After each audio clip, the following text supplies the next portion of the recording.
do you have any examples of this that maybe you've seen or heard or been a part of recently? In terms of jokes that maybe have gone wrong? Maybe both. I mean, I think we're all here for the ones that went wrong, for sure. Well, I could get out my journal and just leaf through the many pages of the times that my jokes have gone wrong. One in particular is, so we do a thing around here called $100 handshakes. Sometimes they're $100, sometimes they're more, but it's basically a way for us to just give a out-of-cycle reward to someone for just doing really well. So it's like, hey, here's just a nice little bonus for you. How am I doing? Curiosity. Well, we can see if you can get a maybe handshake in a couple months or something. We'll circle back on that. But so we were going to give it to one of our best employees. Like, she was amazing. She actually still works here. And so we planned it, got it ready, set up the meeting, and she didn't have any context for that meeting. So it just says, hey, like a checkup or something. So she comes in the meeting and she sees her two leaders, the business leader and kind of like the discipline leader was going to be in that meeting. And so right before we go in, the discipline leader leans over to me and goes, hey, let's pretend like she's in trouble. And I was like, what do you mean? He's like, let's pretend like we're kind of like reprimanding her for doing something wrong. And then we'll give her the bonus and she'll be super excited. Just like a slingshot, rubber band. Yeah, like it'll make the reward so much better. And so, I instantly thought, that's a terrible idea. Let's not do that. That's not what I thought. I wish that's what I would have thought. My instant response was, oh, that's awesome. And the thing that I needed to dig in later is I was like, he said, oh, I could never do this, but you're really good at lying. And I was like, what do you mean I'm really good at lying? He's like, not lying. He's like, but just kind of like joking, but being serious. And I was like, okay, I got to work on that piece of my personal brand as well. But we go into a good bluff. Yeah. So we go into the meeting and we sit down and in my mind, I'm like, she's going to love this story. She's going to laugh about it, tell her friends.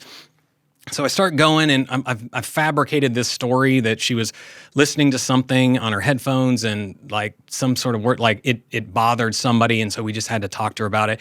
And as the words are coming out of my mouth and I'm seeing her face starts getting beet red and her eyes start getting really big. And in my mind, I'm like, oh no, what have I done? And so as I'm saying these words, and I know that she is just, her heart is racing and freaking out, I just kind of stopped in the middle. I was like, no, that was a joke. That was a bad joke. Late. Hey, we're giving you money. Here's some money. And I gave her this, and it ruined everything about that event that was supposed to be a really nice thing. But because I didn't understand, like, there was a leader, there was a power dynamic in that room that if I was doing that sort of joke to a peer, right, that it probably would have landed differently versus someone that I was a leader that I was responsible for. Yes. Yeah. In comedy, they call that punching down. Mm-hmm.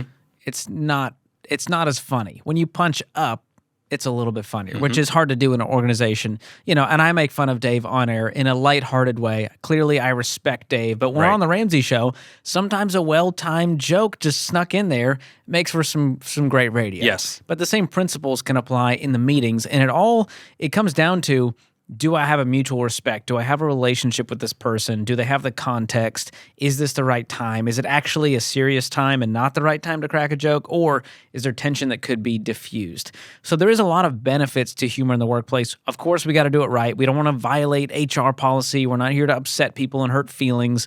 But it's a good filter of, why am I making this joke? Am I doing it to hurt someone, to harm someone, to be passive aggressive, or am I doing it to lighten the mood, diffuse some tension, build morale? It's a very different world. Yeah, and people like to laugh.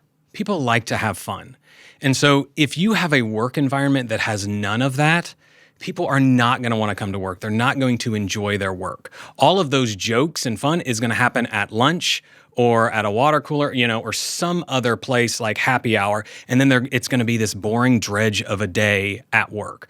So you got to, as a business leader, as a leader, you got to figure out a way to, like, how do I bring this in, make it approachable, make it fun? Because if people enjoy their work, they're going to work harder, they're going to stay longer. It's going to drive that loyalty and unity that we know is essential to drive business forward. Yeah, and whether it's a one-on-one or it's a company staff meeting and Casey's up there and he's doing an announcement, everyone loves when there's a joke up there because we have great staff meetings. But there's still times when you just love a joke, when we all can just take a breath, laugh, even especially if it's a heavier update and we're talking about budgets or whatever it is, any kind of communication. So if you're a leader out there, make this a part of your growth. Yes. To get better at this. You don't have to be you don't have to be a stand-up comedian, but you can bring a tone, a sense of humor to situations. Yes.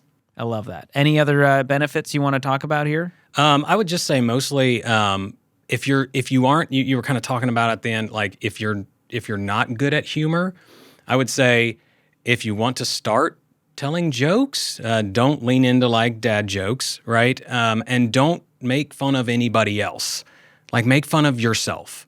Like if you want to add some of that, just like that'll show. Self-deprecation. Yeah, it'll show you're not taking yourself so seriously. It makes you more approachable. People want to be around people that aren't so prideful that they can't even laugh at themselves. Yeah, it shows humility and it shows some vulnerability, which then creates trust, which then creates results. Yep. And Dave Ramsey, it trickles down. And Dave Ramsey's really good at this. He's the first one to say, I got a PhD in DUMB, and he owns those things, and he's got humility and calls himself a hillbilly redneck and all these things that make us laugh. But it creates a culture over time when you do that. And so I want to encourage all of the leaders listening to make that a part of their business, because it's going to keep your team engaged and it's going to drive results and it's going to create an amazing culture.